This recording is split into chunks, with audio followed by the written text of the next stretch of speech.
Dear student, today we are going to study a new topic from your physics, that is coefficient of thermal conductivity.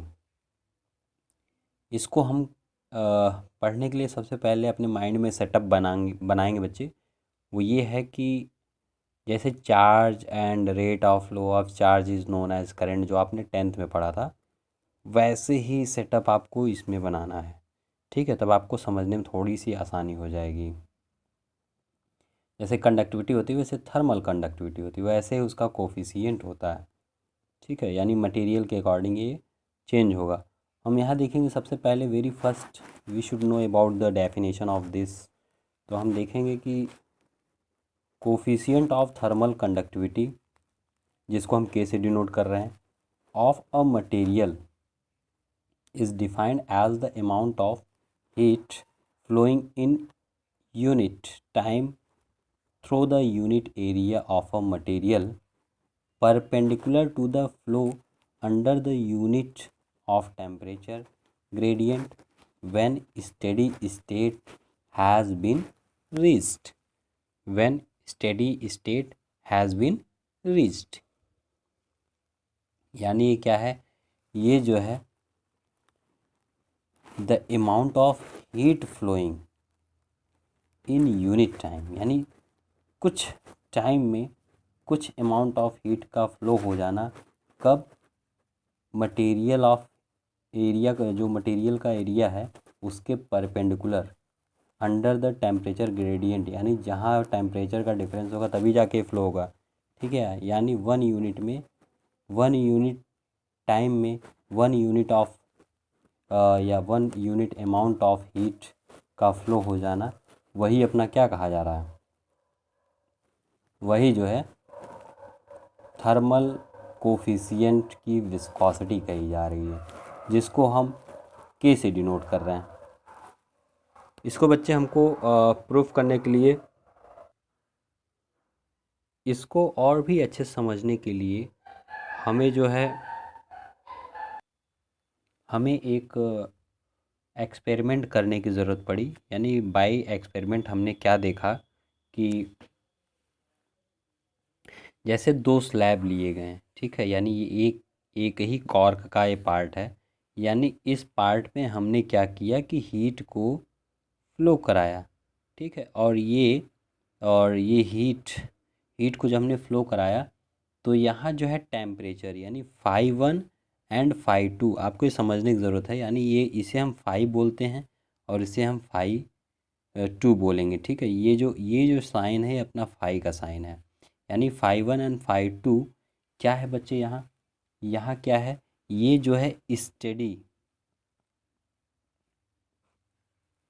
Steady temperatures हैं।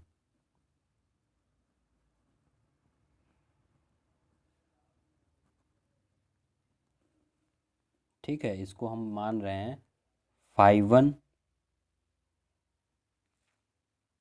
And φ2, φ1 and φ2 मान रहे हैं। ठीक है बेटा, यानी हम देखेंगे कि एक एक्सपेरिमेंट किया गया जिससे हमको क्या मिला, और ये जो आपको ये समझ लेना है, ये है अपना हीट। तो उस एक्सपेरिमेंट से हमें क्या मिला कि जो हीट जो हमने दिया है, ठीक है, और यह हीट का जो फ्लो हो रहा है वो क्या हो रहा है कि हीट इज़, पहली पॉइंट निकल के आई, हीट इज़, पहले तो इसको हमको ये समझना है कि bye experiment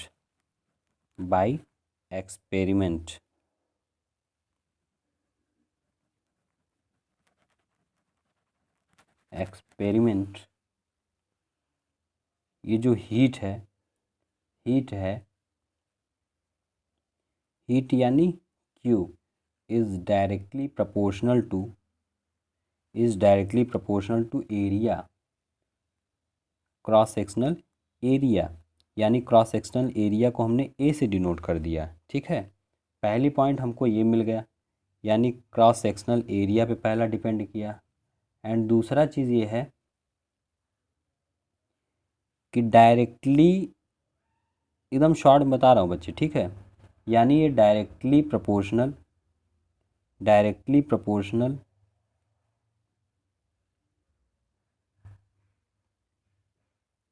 to the temperature difference, to the temperature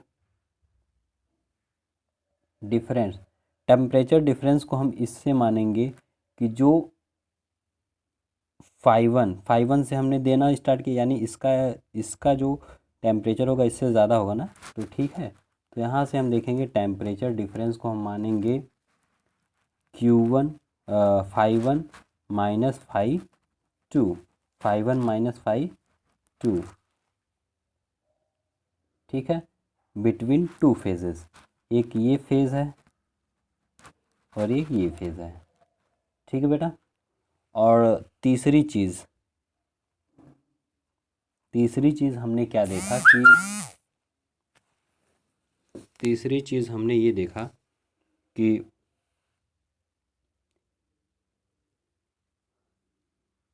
ये जो है डायरेक्टली प्रोपोर्शनल है। Q is also directly proportional to the time, time यानी इसको हम बोल रहे हैं स्मॉल t से डिनोट कर रहे हैं, ठीक है, ये स्मॉल t है। और ये Q1 Q2 जो है इसको हम मानेंगे टेम्परेचर डिफरेंस,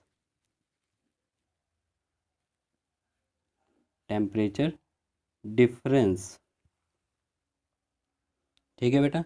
यानी हमको ये देखना है, पहला चीज़ हमने देखा कि ये क्रॉस सेक्शनल एरिया के डायरेक्टली प्रोपोर्शनल है। फिर हमने देखा ये जो टेम्परेचर, ये जो हीट है ये टेम्परेचर डिफरेंस के डायरेक्टली प्रोपोर्शनल है। और फिर हमने देखा ये जो है टाइम के डायरेक्टली प्रोपोर्शनल है, ठीक है। एंड फोर्थ वन इज़ हमने देखा उसी एक्सपेरिमेंट से हमको मिल के आया क्या, Q is inversely proportional to the L। Obvious है, जब L बढ़ेगा यानी जब एरिया बढ़ेगा तो L क्या होगा, घटेगा। यानी जब L अपना बढ़ेगा तो एरिया कम होगा, जब ये कम होगा तो ये भी कम होगा। यानी हम देखेंगे कि ये L यानी लेंथ के डायरेक्ट इन्वर्सली प्रोपोर्शनल है, inversely proportional to the length L। यहाँ ये क्या है, इसको हम क्या मान रहे हैं, L इक्वल्स टू लेंथ, ठीक बेटा। ये मैं बहुत शॉर्ट में लिखवा रहा हूँ, इसको आपको समझ लेना है ऐसे ही बस। और फिर हम देखेंगे कि इन सभी को मिला करके मानो इसको फर्स्ट इक्वेशन मान लो और इसको सेकंड इक्वेशन मान लो, थर्ड इक्वेशन इसको मान लो और इसको फोर्थ इक्वेशन मान लो, ठीक है। ऑन कंबाइनिंग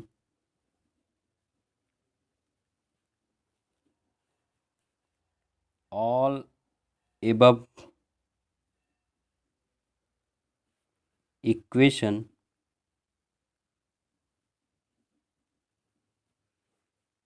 ठीक है, वी गेट, हम क्या पाते हैं, हम पाएंगे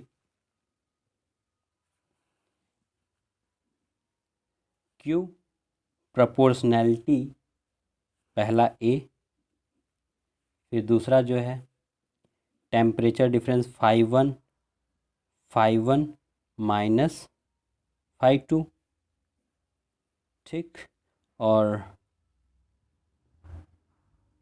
L के डायरेक्टली प्रोपोर्शनल और फिर ये अपना ये जो है T, ठीक है। जब यहाँ से प्रोपोर्शनैलिटी का साइन हटाएंगे तो हमको ये पता है कि इक्वल का साइन आएगा, ठीक है। और ये इक्वल का जब साइन आएगा तो यानी एक कांस्टेंट K आएगा, ठीक है, K आएगा। बाकी सभी को phi 1 minus phi 2 T upon L हमको ऐसे ही एज इट इज़ रख लेना है, ठीक है बेटा। यानी ये जो K है इसी को हम क्या बोल रहे हैं, कोफिशिएंट ऑफ थर्मल कंडक्टिविटी। इसी को हम बोल रहे हैं कोफिशिएंट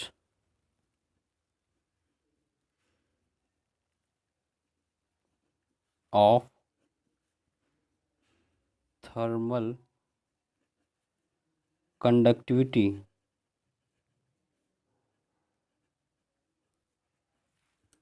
ठीक है,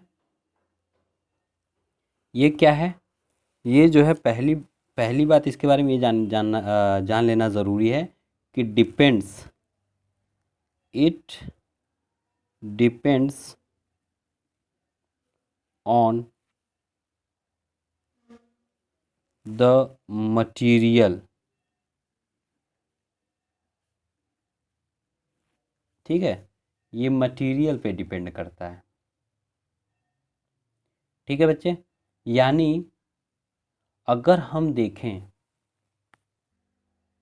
यानी हम देखेंगे ये जो अपना क्यू है ना बेटा, जैसे हमने एक चार्ज नहीं देखा था, चार्ज और फिर चार्ज को फ्लो कराने पर करंट, यानी इसी हिसाब से अभी हमारा ये कोफिशिएंट आया है, थर्मल कंडक्टिविटी का कोफिशिएंट आया है।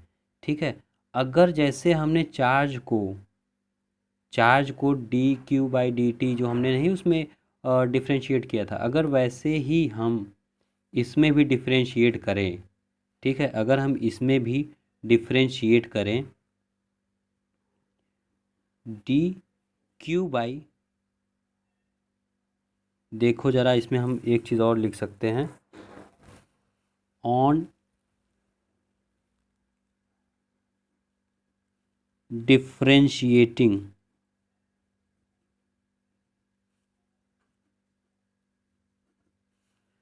with respect to टाइम, यानी टाइम के रिस्पेक्ट में अगर इसको हम डिफ्रेंशिएट कर दें तो वो हम क्या पाएंगे, D Q by D T. ठीक है, डी टी इधर यानी इधर भी दोनों तरफ हम क्या करेंगे, डिफ्रेंशिएशन करना चाहेंगे। तो हम देखेंगे minus K A D phi by D T, D phi by D T, यानी ये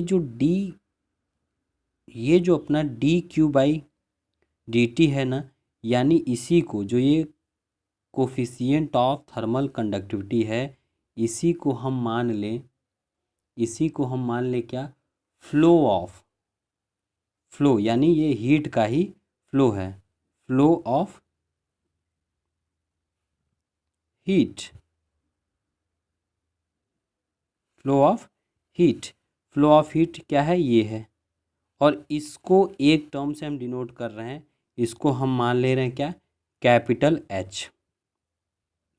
तो हम देखेंगे कैपिटल एच की वैल्यू अब क्या आ गई है, इसके जगह अगर हम इसको मान लें कि ये क्या है, जैसे करंट था चार्ज का फ्लो, वैसे ही ये क्या है, एच जो है फ्लो ऑफ हीट, एच जो है फ्लो ऑफ हीट, और करंट जो था फ्लो ऑफ चार्ज था, वैसे ही ये फ्लो ऑफ हीट है विथ रिस्पेक्ट टू टाइम। तो इसकी वैल्यू आ जाएगी K A D phi by D T. ये डिफ्रेंशिएट करने पे आया बच्चे, ठीक है, इस पे कोई कन्फ्यूज़न नहीं रहना चाहिए। हाँ, और एक बात और है, अगर हम जानना चाहें the S I unit of के, यानी ये जो के है इसकी एस आई यूनिट देखने जाएं तो आप निकाल तो सकते हो, लेकिन फिर भी हम डायरेक्ट जानने की अगर कोशिश करेंगे तो क्या होगा, इसको बहुत ही अलग अलग टर्म से डिनोट कर सकते हैं। ठीक है, joule second inverse metre inverse degree Celsius inverse. ठीक है, या ठीक है, पहला की तो ये होगा, या फिर इसको हम कहेंगे joule second inverse metre inverse. जो डिग्री सेल्सियस है इसको हम केल्विन इनवर्स भी कह सकते हैं। कभी कभी इम्पॉर्टेंट क्वेश्चन आपको ये समझना है कि इसको सीजीएस में, अगर इसका ये ऐसा यूनिट है लेकिन कभी कभी सीजीएस में पूछ लेता है। सीजीएस यूनिट में हम देखेंगे ये क्या है, कैलोरी के करस्पॉन्डिंग आ जाएगा। ठीक है, कैलोरी के करस्पॉन्डिंग आ जाएगा। Calorie second inverse, centimetre inverse, degree Celsius inverse. ठीक है बेटा, यानी हम एक चीज़ और कहना चाह रहे हैं इस के बारे में। अगर के की वैल्यू ज़्यादा हुई, अगर के मतलब के की वैल्यू अगर ज़्यादा है, लार्ज, किसी मटेरियल का अगर के क्या है, बहुत ज़्यादा है, तो हम देखेंगे कि वो अच्छा कंडक्टर होगा, गुड कंडक्टर,